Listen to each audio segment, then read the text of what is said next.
అందరికీ నమస్కారం. నా పేరు మాధురి. మీరు చూస్తుంది సుమన్ టీవీ నెట్వర్క్. ప్రస్తుతం మనతో పాటు ఉన్నారు ప్రముఖ జ్యోతిష్య, వాస్తు పండితులు బ్రహ్మశ్రీ నానాజీ పట్నాయక్ గురువు గారు. నమస్కారం గురువు గారు. శ్రీమాత్రే నమః. పితృపక్షాలు ప్రతి ఒక్కళ్ళు కూడా పాటించాల్సిందని చెప్పేసి అంటున్నారు కదండి. అయితే ఈ పితృపక్షాల్లో తర్పణాలు వదిలేది కేవలం ఆ ఇంటి వారసులే అంటారా? అంటే వారసురాళ్ళకి ఆ అవకాశం ఉండదా మరి? మంచి ప్రశ్న వేశారమ్మా. దీనికి గరుడ పురాణం, అగ్ని పురాణాల్లో కొన్ని విషయాలు చెప్పారు దీని గురించి. ఇప్పుడు ఇంట్లో గనక అసలు వారసులు అంటే అబ్బాయిలే లేరు, అమ్మాయి ఒక్కరితే ఉంది, ఎవరూ తెలియదు.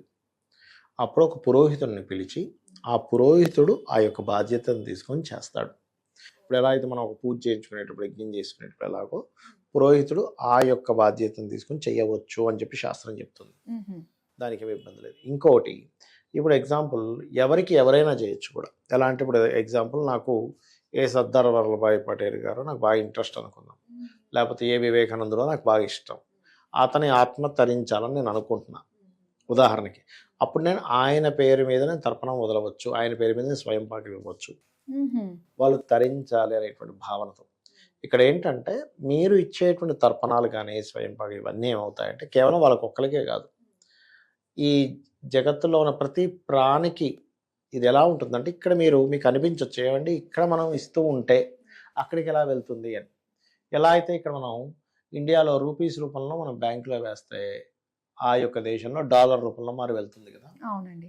మనం ఏదైతే సూర్య భగవానుడికి అర్ఘ్యం వదులుతాం, సూర్యుల్లో ఎవరెవరు ఉంటారని చెప్తుందంటే శాస్త్రం, నారాయణుడు, శివుడు, బ్రహ్మ, అమ్మవారు, యక్షులు, గంధర్వులు, సర్పాలు, అప్సరసలు అందరూ ఉంటారు, పితృదేవతలు కూడా ఉంటారు. వదిలేటువంటి సూర్యుడికి వదిలేటువంటిది కానివ్వండి, అది కూడా ఆ యొక్క నీరు మనం అర్ఘ్యం వదులుతాం కదా, లేకపోతే మనం ఏదైతే తర్పణాలు ఇందాక మనం అనుకున్నాం కదా, అలా ఇచ్చినటువంటి స్వయం పాకం ఇచ్చినవన్నీ ఫస్ట్ ముందు సూర్యమండలం ఉండేటువంటి వాటికి వెళ్తాయి.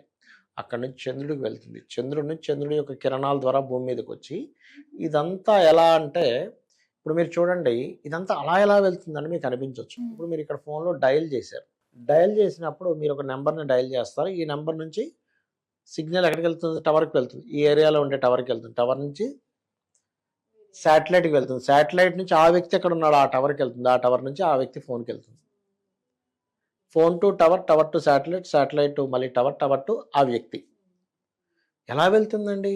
మనం తయారు చేసిన సిస్టమే ఇలా నెంబర్ నొక్కగానే అలా వెళ్తున్నప్పుడు మరి మహర్షులు, ఆ దేవతా గణాలు, ఆ పితృగణాలు వాళ్ళంటూ ఒక సిస్టమ్ తయారు చేసుకోరా? అవునండి, అవును, తయారు చేసుకుంటారు కదా.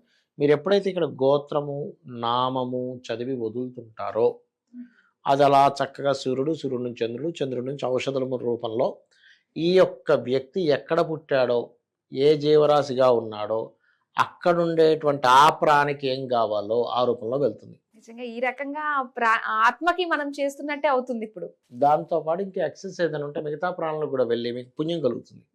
అంటే సమస్త లోకంలో ఉన్న సమస్త జీవరాశులకి మీరు ఇచ్చినట్టే.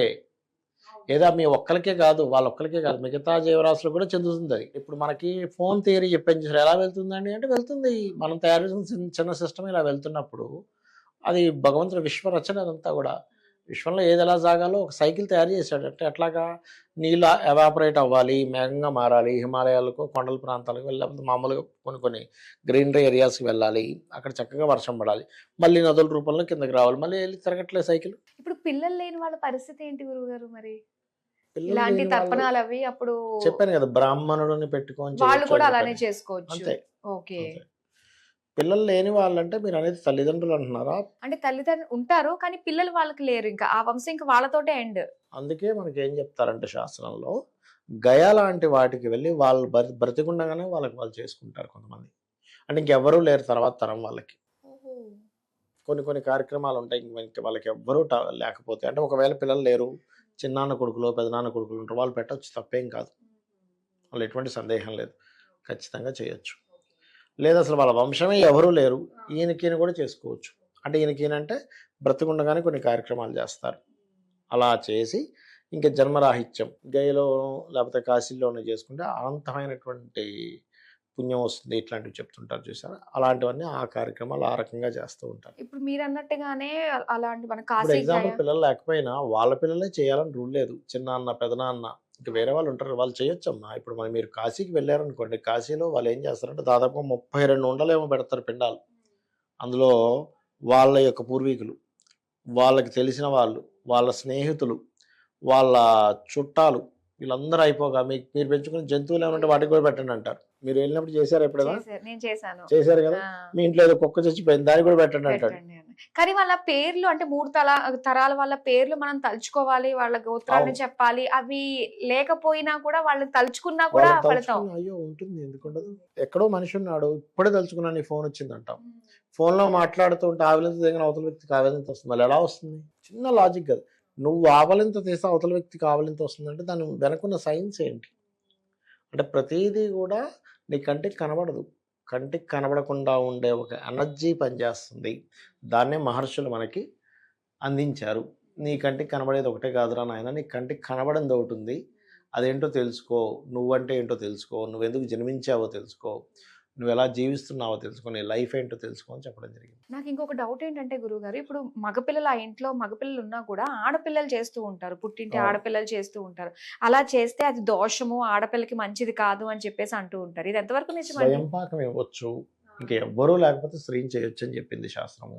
ఇప్పుడు మనకి తలకొరువు పెడతారు, ఎవ్వరూ లేరు, ఇంకా అక్కడ ఒక్క మనిషి కూడా లేడు, అమ్మాయి ఒక్కరితే ఉంది. అమ్మాయి తప్పితే ఇంకెవరు పెట్టడానికి లేదు. అప్పుడు స్త్రీని కూడా పెట్టొచ్చు అని చెప్పింది శాస్త్రం. అయితే దీనికి అలా ఏమి లేదు, ఎవరైనా పెట్టొచ్చు, చేయొచ్చు. కాకపోతే అక్కడ ఉండే సిచ్యువేషన్ బట్టి. ఎవరు లేరన్నప్పుడు ఇంకా ఇప్పుడు నీకు ఆకలేస్తుంది, శాకాహారివి అనుకుందాం, కానీ మాంసం ఒకటి అక్కడ ఉంది, తినకపోతే నీ ప్రాణం నిలబడదు. అప్పుడు ఏం చేస్తావు? మాంసాహారం తినాలి, తప్పదు, ప్రాణం నిలబెట్టడం కోసం. ఎందుకంటే అక్కడ కట్ చేసున్న మాంసం ముక్క కంటే నీ ప్రాణం గొప్పది. అమ్మో నేను మాంసం తిన్నావా, నేను ఇదైపోతానేమంటే నీ ప్రాణం నిలబెట్టుకోవడం గొప్పది దానికంటే కూడా. ఇప్పుడు అసత్య దోషము, అబద్ధం ఆడకూడదు అంటారు. ఒక గోవు ఎవరో వెంటబడుతూ వస్తూ గోవిలా సైడ్ నుంచి సందులోకి వెళ్ళిపోయింది. ఎవరో ముగ్గురు వచ్చి అడిగారు, అయ్యా మేము గోవుని సంహరిద్దాం అనుకున్నాం, అది అట్లా పారిపోయింది, కత్తి కొట్టే లోపల ఎక్కడుందో చెప్పండి అంటే, అప్పుడు నిజమే చెప్పాలి కదా, గోవు ఈ సందులోకి వెళ్ళింది, వెళ్ళి పట్టేసుకుని చంపేయండి అని చెప్తామా? ఏమో నేను చూడలేదు అనొచ్చు. అప్పుడు అది అసత్య దోషం రాదు. అంటే పెద్ద ధర్మాన్ని నువ్వు కాపాడడానికి మాట్లాడే మాట అసత్య దోషం కిందకి రాదు. గోవుని కాపాడడం చాలా గొప్ప ధర్మం, నీ ప్రాణాన్ని కాపాడుకోవడం గొప్ప ధర్మం. ఆ సమయంలో నువ్వు ఏదైతే దొరికితే తింటావో అది నీకు దోషం కింద అంటదు. అలాగే ఆ సమయంలో ఆ వ్యక్తికి ఎవరూ లేరు, ఆడపిల్ల ఒక్కరితే ఉంది, ఎవరూ పెట్టడానికి ముందుకు రాలేదు, మాకు అది ఉందంటే ఇది ఉందనుకుంటే తప్పించుకున్నారు. అప్పుడు ఆడపిల్ల కూడా పెట్టొచ్చు అని చెప్తుంది శాస్త్రం. ఆ స్త్రీమూర్తి కూడా చక్కగా పెట్టొచ్చు. అలానే ఇంకోటి అంటారు గురువుగారు, ఇప్పుడు పెద్దవాళ్ళు చనిపోయిన కొన్ని సంవత్సరాల వరకు ఇలాంటి కార్యక్రమాలు అవి చేయకపోతే ఫస్ట్ టైం చేసినప్పుడు దానికి కొన్ని రకాల పద్ధతులు ఉంటాయి చేయడానికి అని, అలాంటిది ఏదైనా ఉంటుందండి? ఇప్పుడు కొన్ని ఎలా ఉంటాయంటే అండి, మన పూర్వీకులు అంటే ఏమీ లేదమ్మా, ఇక్కడ సింపుల్ ఆ యొక్క ఎనర్జీని మనం తీసుకోవట్లేదు. సింపుల్ ఏం లేదు. ఇప్పుడు మన బాడీలో రకరకాల వైటమిన్స్ ఇవన్నీ ఉంటాయి. టెస్ట్ చేస్తే మనం వీక్ ఎందుకు అయ్యామంటే టెస్ట్ చేస్తే ఏమొస్తుంది, పలానా డెఫిషియన్సీ ఉందండి, సి విటమిన్ డెఫిషియన్సీ ఉంది, విటమిన్ డి డెఫిషియన్సీ ఉంది, మీరు ఎండలో తిరగట్లేదు అందుకే మీకు ఈ విటమిన్ తగ్గింది అని చెప్తుంటాం. అంటే ఏమిటి, ఎండలో తిరగకపోవడం వల్ల మనకు తగ్గింది, డెఫిషియన్సీ వచ్చింది. అవును. ఇక్కడ సూర్యుడి యొక్క కిరణాలను ఒక్కొక్కడు ఒక్కో రకంగా అర్థం చేసుకుంటాడు. బట్టలు ఆరబెట్టుకునే వాళ్ళు బట్టలు ఆరడానికి బాగుంటాయి అనుకుంటాడు సూర్యకిరణాలు. ఒడియాలు పెట్టుకుని ఒడియాలు ఆడడానికి బాగుంది అనుకుంటాడు. పొద్దున్నే అమ్మాయి నాకు కొంచెం వేడిగా ఉంది చలిపోవడానికి అనుకునే వాళ్ళు ఒకళ్ళు అనుకుంటే, ఆ కిరణాలు ఎవరో కాదు, సూర్యుడి యొక్క కిరణాలే గాయత్రి అనుకునే వాళ్ళు ఉంటారు. సైంటిస్ట్ అయితే సూర్యుడి యొక్క కిరణాలలో విటమిన్ డి ఉందని చెప్పి గుర్తిస్తాడు. మనము అందులో ఏముందో గుర్తించేది. ఈ శాస్త్రాల్లో ఏం చెప్తాం మనం, సూర్యుడు అంటే భగవంతుడు, సూర్య యొక్క కిరణాలు అంటే గాయత్రి, సూర్యకిరణాల ద్వారా మనకు ఆరోగ్యం పెరుగుతుంది. మన శాస్త్రాల్లో కొన్ని వేల లక్షల సంవత్సరాల క్రితం చెప్పడం జరిగింది. ఇప్పుడు నువ్వు అది తప్పని చెప్పమనండి ఎవరినైనా, సైంటిస్ట్ని ఎలా చెప్తాడు? మరి ఆ తప్పు అయితే అన్ని తప్పే అవ్వాలి. మరి అంటే ఏంటంటే నువ్వు పితృదేవతల నుంచి ఇది వస్తుంది అని చెప్పేది జ్ఞానం. ఏం లేదు, చనిపోయాక మనిషి ఎక్కడ కనిపిస్తాడు, నీ కంటికి కనిపించట్లేదు కదా అనుకుంటే అదొక నీకు తెలియదు. నీకు తెలియంది అజ్ఞానం అవుతుందని జ్ఞానం అవ్వదు కదా. నీకు తెలియదు కాబట్టి అది నిజమని కూడా అజ్ఞానం.